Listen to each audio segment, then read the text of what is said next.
حالات کے اعتبار سے پیش کرنا یہ کوئی معمولی کمال نہیں ہے۔ ماشاءاللہ دیکھیے انعامات کا سلسلہ جاری ہے۔ آئیے مصباح احمد خان اپنا انعام لیتے جائیں۔ چلیے میں اپنے پروگرام کو آگے بڑھاتا ہوں تاکہ دیر نہ ہو جائیں۔ دوسری ہمارے اس آج کے ادارے کے اور ایک طالب علم جو اس سال کے حفظ قرآن مجید کی تکمیل کرنے والوں کی فہرست میں جن کا نام ہے حافظ محمد منیب سلمہ، جن کی تقریر کا عنوان ہے فتنہ ارتداد، میں ان سے گزارش کرتا ہوں کہ وہ آئیں اور اپنی تقریر فتنہ ارتداد کے عنوان سے پیش کریں۔ حافظ محمد منیب سلمہ۔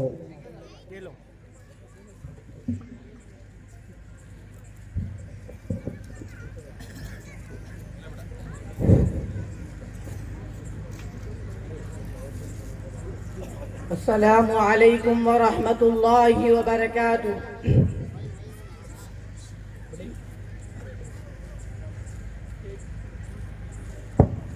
بھائی خواتین اور مستورات کے سلسلے میں ایک اعلان ہے، مجھے بار بار اطلاع آ رہی ہے، ابھی اعلان کرنا باقی تھا میں بھول گیا۔ بھائی جو مستورات ہے پیچھے کے حصے میں بیٹھی ہوئی ہیں، سامنے بہت جگہ خالی ہے، جو آ رہی ہیں خواتین ان کو جگہ نہیں مل رہی ہے۔ میری بہنوں سے ماؤں سے گزارش ہے تھوڑا سا پیچھے آنے والوں کو جگہ دیں، آپ آگے بڑھیں۔ میں سمجھتا ہوں کہ آگے جگہ خالی ہے تو آپ ذرا مل جل کر بیٹھنے کی کوشش کریں۔ اگر بیٹھنے میں جگہ ناکافی ہو رہی ہے تو انشاءاللہ میں منتظمین کو کہہ کے جگہ کا نظم کراؤں گا، قالین کا اور بچھانے کا، چٹائیوں کا، لیکن مجھے معلوم ہوا ہے کہ سامنے جگہ بہت خالی ہے، اس لیے تھوڑا سا آپ ہمارا تعاون فرمائیں، پیچھے آنے والیوں کا ساتھ دیں، ان کو بھی جگہ کھلی چھوڑ دیں۔ نحمده ونصلي على رسوله الكريم، أما بعد، فأعوذ بالله من الشيطان الرجيم، بسم الله الرحمن الرحيم، ومن يرتد منكم عن دينه فيمت وهو كافر، صدق سبحانہ۔ معزز سامعین اکرام، 1400 سالہ اسلامی تاریخ کے مطالعے کے بعد یہ نتیجہ نکلتا ہے کہ ہر دور میں دشمن کی یہ جالبازی رہی ہے کہ اسلام کے پرنور شعاع کو بجھا دے، دینی حنیف کی جڑوں کو کھوکھلا کر کے کفر و شرک کو پروان چڑھائے۔ اسلام سے وابستہ انسانوں کی زندگی میں الحاد و دہریت کو داخل کر کے روح شریعت کو چھین لے اور اس کو باقی رکھتے ہوئے اور اس روایت کو آگے بڑھاتے ہوئے آج سے تقریباً 20 سال قبل دشمنان اسلام نے اپنی ناپاک سازشوں سے اپنے ظالم نمائندوں کے ساتھ امت مسلمہ کے معنوی و باطنی قوت پر حملہ کرنے کی ناپاک سازش کی۔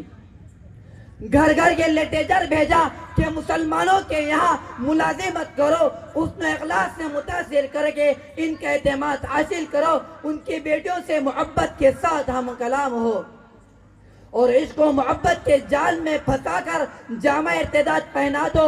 چنانچہ تاریخ شاہد ہے کہ ان کے فریب کاریوں کے سبب مختلف اعداد و شمار کے مطابق 8 لاکھ، 9 لاکھ، 10 لاکھ لڑکے ارتداد کا شکار ہو گئی۔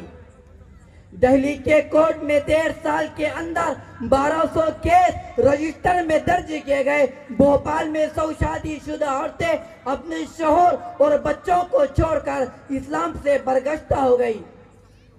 شہر حیدرآباد میں روزانہ تقریباً 10 لڑکیاں ارتداد کے دائرے میں داخل ہو رہی ہیں، اور ممبئی کے اخبارات میں ارتداد کی سرخیاں روز بروز بڑھتی جا رہی ہے۔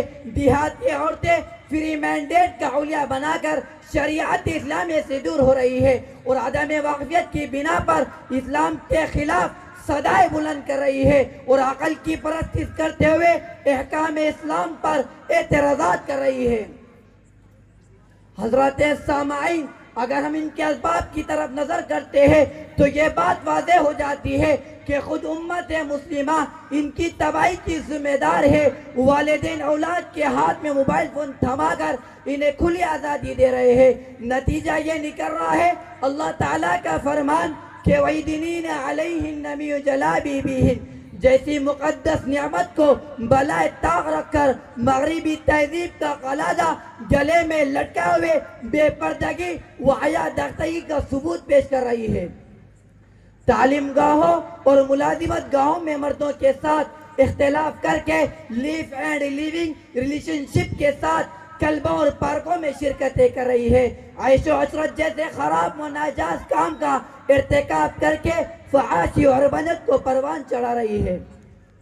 سہیلیوں کے نام پر اجنبی مردوں کے ساتھ چاٹنگ کر رہی ہے اور امہات المؤمنین حضرت فاطمہ و دیگر صحابیات کی وراثت کر کے جسم و روح کا سودا کر رہی ہے۔ عزیز دوستوں، باطل کی فاش تاریخ کے عروج پر پہنچ چکی ہے۔ اسلام کا ٹمٹماتا چراغ اپنی آخری سانسیں گن رہا ہے اور ارتداد کا وائرس امت مسلمہ کو بالخصوص دختران اسلام کو اپنی طرف فائل کر رہا ہے۔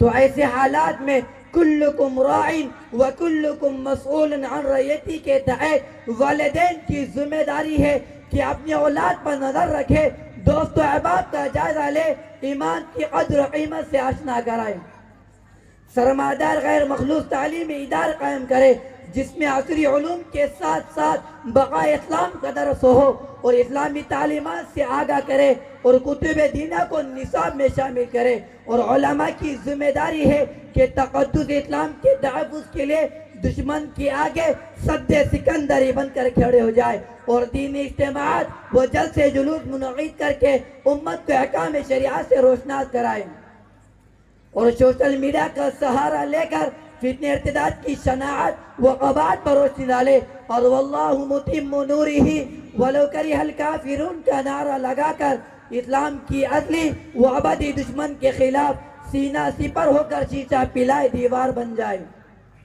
اور ظالم حکمرانوں کے ایوانوں میں یہ گہرام مچا دے کہ اب ٹوٹ گری ہے زنجیریں اب زندانوں کی خیر نہیں، کہ اب ٹوٹ گری ہے زنجیریں اب زندانوں کی خیر نہیں، جو دریا جوم کے اٹھے تنکوں سے نہ ٹالیں گے۔